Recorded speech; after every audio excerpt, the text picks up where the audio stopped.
But I found it chilling to hear reports on the Today programme not mentioning the fact that the shooting was an attack on gay people. Well, on the line is listener Luke Howard from London. Luke, why were you unhappy with the BBC's coverage? Well, I was very upset about what had happened. The incident was very disturbing, and I felt that the coverage that they gave, they really focused a lot on the fact that it might have been connected with ISIS or the terrorist attack, and that also it was a gun crime issue. But I felt that they didn't really concentrate on the fact that it was a hate crime, an attack on LGBT people that happened in a gay club, and I felt that somehow they were missing what to me felt like a very large part of it. One of the people that they did speak to from Homeland Security, she brought in the idea that there was a context of this being an LGBT hate crime, and nobody seemed to pick that up. You're not saying that issues of terrorism or the way of gun control or the way in which it might affect the presidential election, you're not saying those are irrelevant? I'm not saying they're irrelevant, no, not at all. But I totally understand why they're focused on those parts, but I felt like they didn't speak about the other context of what had happened. Well, we did ask the BBC to come and be interviewed on this programme, but they didn't put forward a spokesperson. Instead, they sent us this statement. I'd just like to read it to you, if I may. The tragic events at the gay nightclub Pulse in Orlando were widely reported across all BBC news outlets, including a live news channel special, leading the bulletins and on the Today programme, and we've continued to cover all aspects of the story. Today's coverage on the Monday reported on the facts available in the first hours and reflected the evolving understanding of what had motivated the attack, including where it happened and who the victims were.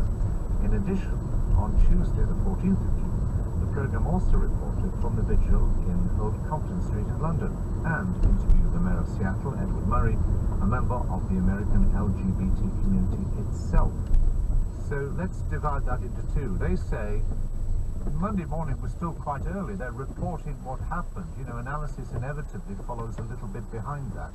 Yeah, I do understand, but I also think that there was a wider context which was ignored, and that's why I was upset. If he'd have done a mass shooting in a shopping centre and some of the people that had died had been gay or LGBT, then I could understand why it wouldn't be worth exploring that as a context. It was the biggest mass shooting in modern American history. The gay venue is a very safe place for LGBT people to congregate, and the fact that he chose that space to do what he did, I felt was very significant, and they didn't seem to want to explore that. But is that always the case? If you have a discussion, you don't necessarily say, for example, if there's an attack on a synagogue somewhere, you don't necessarily say the person we talk to must be Jewish. You would obviously talk to the best informed analyst, perhaps. They were talking to analysts, but no one was talking about homophobia, no one was talking about LGBT hate crime, no one was talking about violence against LGBT people. And I'm sure that when the Charlie Hebdo attacks happened, that they talked to political satirists, cartoonists, journalists, people who understood the context of what had happened. It felt to me that we were in out the story. I think it just revealed an insensitivity, and it felt like a missed opportunity to think about something, because I think that members of the LGBT community, we all thought about it and we all wanted to talk about it, and I am a big fan of Radio 4. I listen to Radio 4 all the time, and I find Radio 4 a great comfort in my life, and on this occasion I felt very let down by Radio 4. It wasn't helping me to understand what had happened. Luke Howard, thank you very much. Please let us know what you think about anything on BBC Radio. You can send an email to feedback@bbc.co.uk or write a letter. The address is feedback, PO Box 67234, London SE1P 4AX. You can follow our activity on Twitter by using @BBCR4Feedback, or you can call us and leave a phone message on 03333 444 544. Now, there's no day of rest for those involved in the referendum debate, but last Sunday many of us just switched off the politics and celebrated the official 90th birthday of the Queen.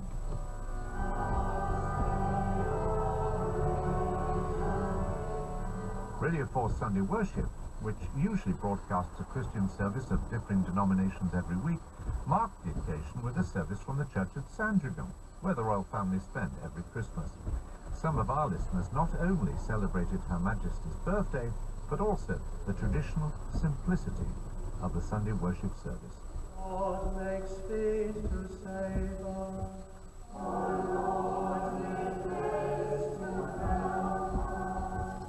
I'm Tim Moller, and I'm from Bristol. I'm just writing to express my sincere joy at one little gem that came from the Queen's birthday celebrations last weekend. I speak of Sunday worship, which for once was devoid of its usual modern jingle-jangle Christian clap-trap music, and was a simple and traditional service of Matins. I completely get the idea that Sunday worship should appeal to a more mainstream audience in comparison to Radio 3's broadcast of choral evensong, but the morning office is seldom heard in broadcast, was unfairly so. The simple chanting of the choir was a delight to the ear, and the service very much reflected the Queen's own taste. O Lord, open thou our lips.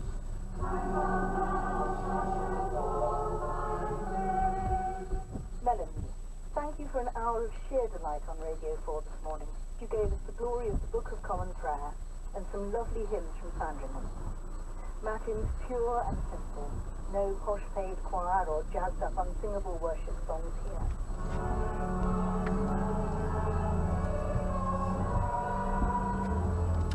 Dr. Whelan Stone. What a delight it was to hear Matins according to the Book of Common Prayer. Every word familiar and significant to this 80-plus-year-old. It shows what havoc has been wrought by liturgical reform during my lifetime, accompanied of course by a massive fall in church attendance. What if those changes had not been made? Would the decline have been less? I like to think so. Please repeat as often as possible. Joining me is Philip Bilson, the series producer of Sunday Worship. Well, Philip, obviously you'll be delighted with those comments, but does this mean, as a result of them, you will do an increasing number of traditional programmes? Well, actually, Roger, that is the weight of what we do anyway. No, will you do an increasing amount? Because these people are saying, look, we like it so much, we don't get enough of these traditional programmes, please give us more. Will you give them proportionately more? They have already quite a large proportion of traditional programmes. I think what we could say is that it might be good to do a simple and traditional Matins, which is clearly the thing which really appeals to these listeners. We've never done actually a Matins of quite this level of simplicity before, with the traditional chanted psalms, which I remember from my boyhood in a Matins form. So we can, obviously it's the very simplicity of this programme which appealed to these three listeners, and I think that would be something worth revisiting on occasion. Revisiting on occasion, but to go back to my question, proportionately will you increase the number of these traditional programmes as a result of this response? Revisit just means you'll do it again, it doesn't mean you'll increase the numbers. Will you increase the numbers? No, we won't be increasing the numbers of traditional programmes because we have to cover the whole range, and we know from audience feedback that the audience do appreciate the diversity of what is already on offer on Sunday worship. And what I think you have to remember, Roger, is that church has really moved on in many ways, as I referred to a moment ago. When I was a lad, and when you were a lad, one could go to church in almost any parish up and down the country, and there would be this very simple traditional form of Matins. And I loved it when I heard it on Sunday morning, especially the sort of forthright organ playing and the, as I say, traditional chanting of the Psalms and the very familiar 1662 text. But the other thing to say is that this audience is super served with this kind of liturgy anyway. If they choose to switch to Radio 3 on a Sunday afternoon or on a Wednesday to call evensong, they can hear a very similar kind of liturgy. I admit not exactly the same thing, and one of the people who wrote in did actually say they particularly like morning worship of Matins. Isn't this one of the really difficult problems you have to deal with? On the other hand, there's a small but passionate group of people, tending to be older, who want the more traditional form of service, and then yet you have to appeal to a wider group, and you're going to offend one or the other. For example, Tim Moller says, love the Sunday worship because it was for once devoid of its usual modern jingle-jangle Christian claptrap music. Well, a lot of other people would say that's lively, enjoyable. How do you reconcile these completely different approaches and wants in this area?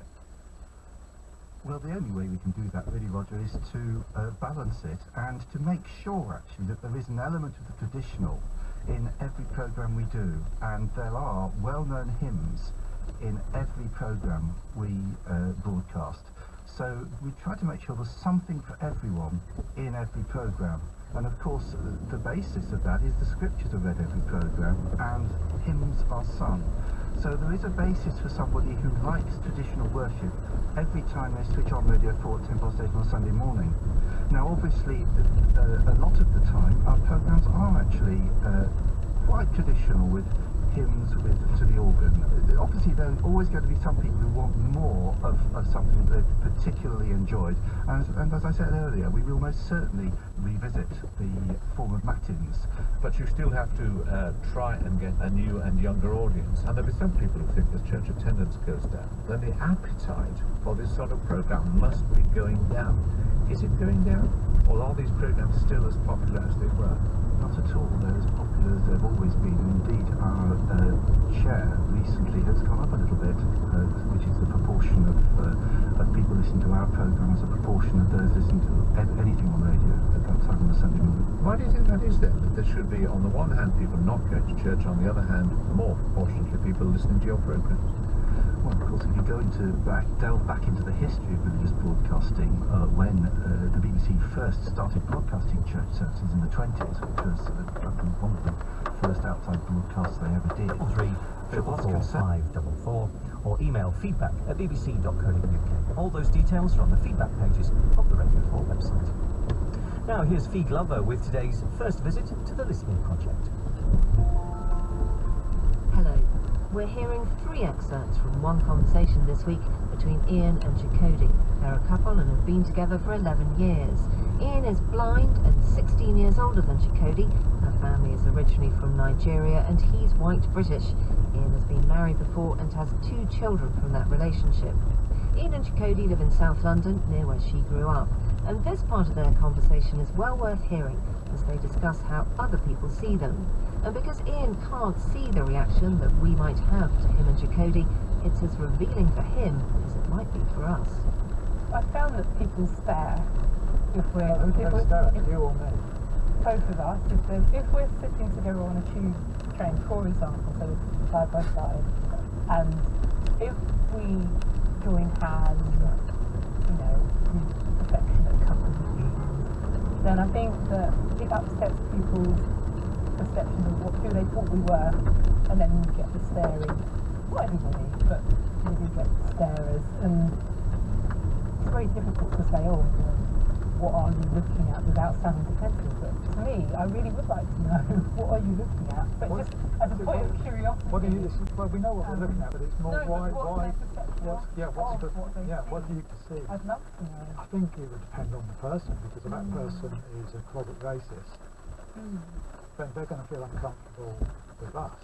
Whereas if that person is just a typical Brit, they're more likely to feel uncomfortable with my disability. They may also feel uncomfortable that we're a mixed couple, a mixed ability and a mixed race couple. I don't think that us as a couple, within our relationship, we don't internalise those reactions. Partly, you don't always pick up on them. I think at times it's irritating. It seems to me there's a lot of facts you don't tell me. Yeah. So it's just to protect me. Really good question. And if so, what are you actually protecting me from? I don't think I am protecting you. I think it's quite dull to keep... I think I just screen off, and it's not for your sake. So you're saying you sort of now basically blank it out? No, I process it, but at the same time, I don't think I make an issue of it because for us, I don't see it being our issue. I don't say to you, there's someone looking at us, because it just kind of feels a bit, yes, there's someone looking at us. Again. Why?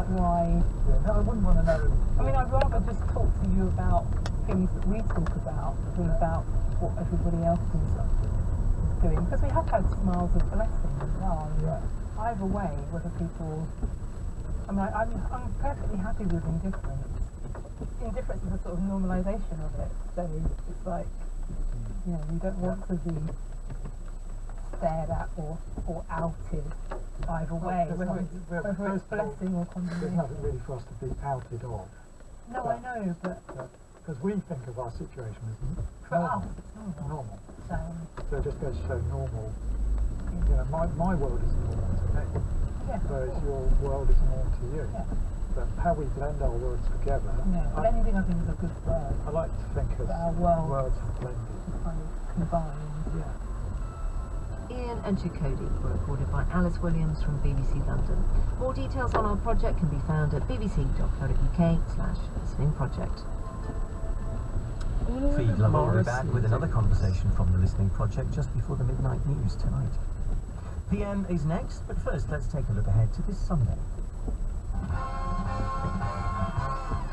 My castaway this week is the actor and theatre director Barry Rutter. Back in the 90s, diversity was Yorkshire Hill farmer who bought a sheep on a Wednesday, and in the same ring the next night he bought Shakespeare from us. Anthony Cleopatra, Romeo and Juliet. You know, these were people who never Last night he brought and had to do contact His Desert Island Discs this Sunday morning at 11:15. No, I just wanted to go to the Morrisons.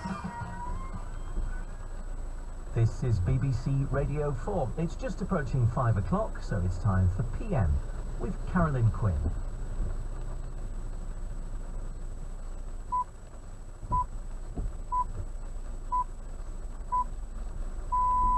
Political leaders unite in tribute to the Labour MP Joe Cox.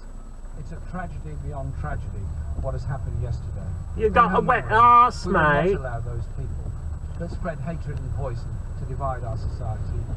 Parliament has lost one of its most passionate and brilliant campaigners, someone who epitomised the fact that politics is about serving others.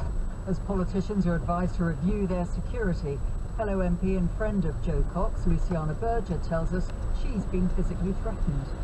I've had been on public transport and someone who came close to physically assaulting me. A pioneering cancer drug's been approved for use in the NHS. The tumour under my arm shrank from, let's say, the size of a grapefruit to about the size of a grape, which is a significant reduction. Literally, the only side effect that I have had is that my hair's turned curly. Could it work for other cancers? And we come to the end of PM Office Week. Paddy O'Connell will be putting your suggestions to the Financial Times' Lucy Kellaway. With the BBC News throughout the hour, Diana Speed.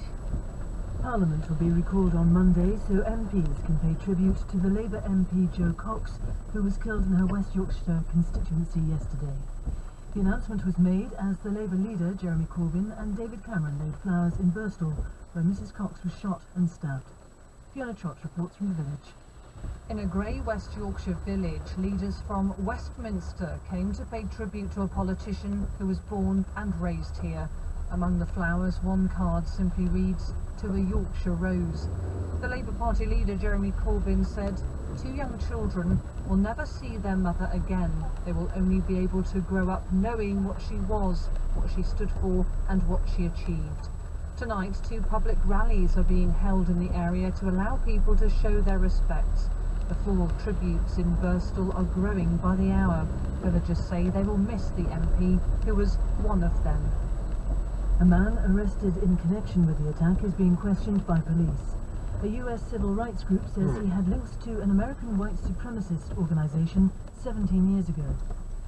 The Conservative Party, the Liberal Democrats and UKIP have announced they will not be contesting the parliamentary seat that was held by Jo Cox.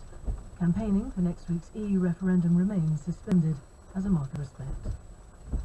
The Labour MP Stephen Timms, who survived being stabbed in the stomach at his London constituency office in 2010, has said the police should speak to all members of Parliament about their security arrangements after the murder of Jo Cox.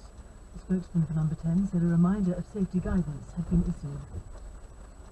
The International Athletics Federation has decided to maintain its doping ban on Russia just weeks before the start of the Rio Olympics. The ban was imposed in November after an IAAF task force found significant doping problems. Russia insists it has no state-sponsored doping program. This report from Alex Capstick. Russia failed to convince the IAAF's ruling council that its doping program was up to standard. It also failed to win the argument that it's unfair to punish an entire nation because clean athletes will get caught in the crossfire and their dreams will be destroyed. It's a strong message from Track and Field's world governing body. Perhaps they were swayed by a report this week which highlighted existing flaws in Russia's testing program. It's been criticised by President Putin, who said that cheating is a global problem, one not confined to his country, and that it was a mistake to politicise it. But there may still be a way back for Russian athletes. In the wake of today's conclusion, the IOC meets next week to discuss the issue of Olympic eligibility. A former Nazi guard at Auschwitz has been sentenced to 5 years in jail. A court in Germany found 94-year-old Reinhold Hanning guilty of being an accessory to the murder of at least 170,000 people. Jenny Hill reports from Berlin. Slumped in his wheelchair, Reinhold Hanning barely looked up as the judge sentenced him to 5 years in prison. This trial, she said, is something we can do to give the survivors of Auschwitz at least a semblance of justice. There's no evidence that Mr. Hanning killed anyone in the death camp, but prosecutors had argued that he was part of the Nazi machine and as such helped to facilitate mass murder. The Iraqi military says it's recaptured from the Islamic State group the main government buildings in the city of Fallujah. Iraqi forces have raised the national flag over the government compound almost 4 weeks after the battle began. There are reports of fighting in other areas of the city, which lies 30 miles west of the capital, Baghdad. The international aid agency Médecins Sans Frontières has announced it will no longer take funds from the European Union and its member states. The decision, which it says will take effect immediately, is a response to what it calls the EU's damaging policies aimed at deterring migrants from trying to reach Europe. At a news conference, the Secretary-General of MSF denounced European policies, which he said jeopardise the very concept of what a refugee is. A 42-year-old man has been arrested in Luxembourg in connection with the murder of a pensioner in Suffolk and the disappearance of his wife. The body of Peter Stewart, who was 75, was found in woodland near Weybred at the beginning of the month. Detectives have said there is very little hope that his wife, Sylvia, is still alive. 5:05. A vigil will be held for Joe Cox in Parliament Square this evening, and both sides have suspended their referendum campaigning until Sunday. On Monday, Parliament will be recalled for MPs to pay tribute to their murdered colleague. This lunchtime, in her West Yorkshire constituency of Batley and Spen, David Cameron and Jeremy Corbyn united to condemn Joe Cox's killing as an attack on democracy. Our correspondent Dan Johnson brings us a flavour of today's tributes, joining us now from the Market Square in Burstall. Dan. Yes, there's quite a strange feeling that has hung over this town throughout today. The people here are really uneasy, uncomfortable about what's happened, and they've struggled today to try and make sense, but they have come together to try to do that. The rings of flowers around the statue here in the Market Square have been growing all day, and that shows you in such high esteem the people of this constituency held their MP. She was liked and she was well known here, Jo Cox. She was active in the constituency and she was available to people here, and that has been appreciated by all her constituents. I heard lots of praise for her this morning on the market stalls down in Batley, the other main town here in her constituency, and people on Eddie's Butcher stall were full of praise for their MP. She did a lot of work for everybody. She did it for a lovely girl. It's like a shame to them two kids on never see what they get. Well, what the police about anyway? When they know there's MPs like that doing things like this. Because Joe was one of those people. She trusted everybody like we. She was so trustworthy. I think herself. £11.99 altogether. There's a sense of sadness around Batley today. You can tell the people are very quiet. There's many people about, but they're just going about the business in a quiet manner, really. Everybody's talking about it. It's a very, very, very sad day. She was a really good person. God bless her, and it's a really shocking news. And to some degree, this has disrupted normal life here today. The Market Square is still cordoned off. There is still police tape fluttering here. There have been armed officers on the streets and search teams looking for clues. And in the middle of all this, at lunchtime today, was a gathering of political leaders, which was actually appreciated by people here. They were thankful for the show of solidarity from our political leaders who came here to Birstall today, even though they had to put up with the whole entourage that travels about, perhaps extra security as well, that accompanied David Cameron's visit here to the Market Square today. So the Prime Minister is now walking down one of Birstall's steep little narrow streets, flanked by Jeremy Corbyn, the leader of the Labour Party, and by John Bercow, the Speaker of the House of Commons, all of them carrying huge bouquets, which they're now laying around the statue here, where people have been paying tribute to Jo Cox. Well, I first met Jo in Darfur in 2006, where she was doing what she was brilliant at, which was looking after and saving the lives of vulnerable refugees. And here we are today, commemorating her life that's been lost. She was taken from us in an act of hatred, in a vile act that has killed her. It's an attack on democracy, what happened yesterday.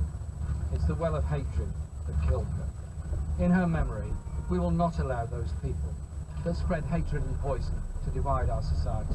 Where we see hatred, where we find division, where we see intolerance, we must drive it out of our politics and out of our public life and out of our communities.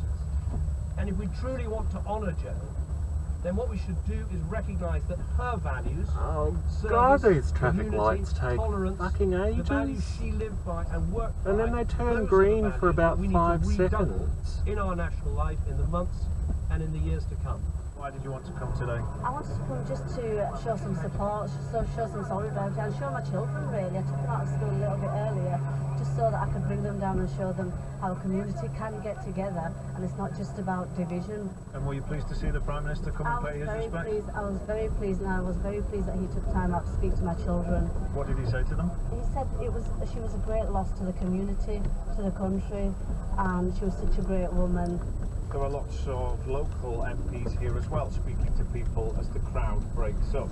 Phil and Pauline Ramsbottom were explaining why they wanted to be here today when they were approached by the Shadow Foreign Secretary, Hilary Benn. Thank you so much for coming today.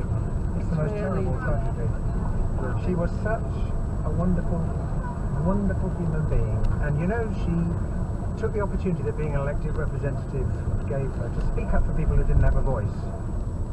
Well, yeah, because it's hit us really quite hard, harder than we thought. Sometimes MPs do get a bad press, I think. She was clearly very, very good at what she did, very well respected, and it's hit us really hard, even though we weren't constituents. I personally think now they shouldn't go on anymore about the exit vote on Thursday. Leave it alone now, let people just deal with it themselves. So that's one of the wider issues that people here are contemplating as a result of this, but the main question people want answering is why was their MP killed? What was the motive? It looks like there's only one person who could answer that question, the man who is still being questioned by police.